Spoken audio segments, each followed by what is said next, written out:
first night in here in Havana. I'd taken a red eye getting over here, and I was pretty exhausted coming in, but I was able to get out and walk about, and got a good night's rest. And so that red eye actually worked out pretty well because it gave me a chance to get acquainted, at least with the block, and get a good night's rest. Got the day to myself. I ended up staying at what's called a casa particular, which is basically renting a room from a family.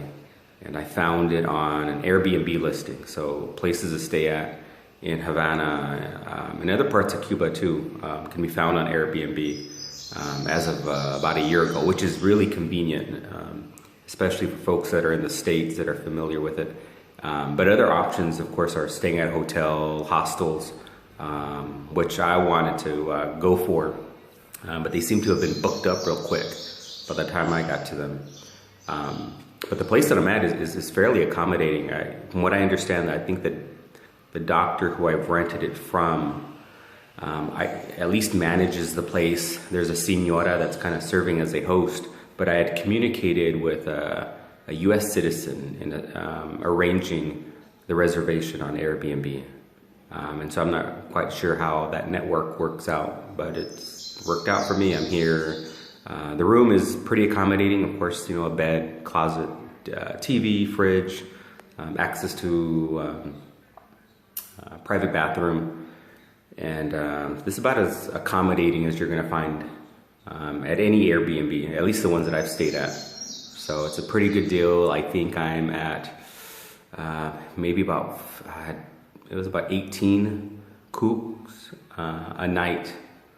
And there's also options for breakfast, which I went for. And so the breakfast is fried egg, fruit, toast, coffee, milk, freshly squeezed juice for about 5 cook, which was a pretty good deal. And as far as the currency exchange, there's a local currency amongst Cubans, and then there's a tourist currency. And as much as I understand, I believe much of it has to do is to ensure that visitors, tourists are paying their fair share, especially for services that are provided for Cuban citizens.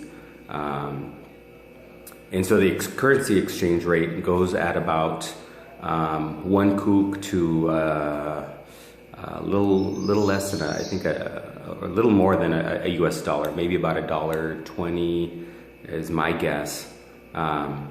So for 5 cook, this breakfast is maybe about $6. Not too bad. But I'll be out and about today, and I'll try to share as much as I can.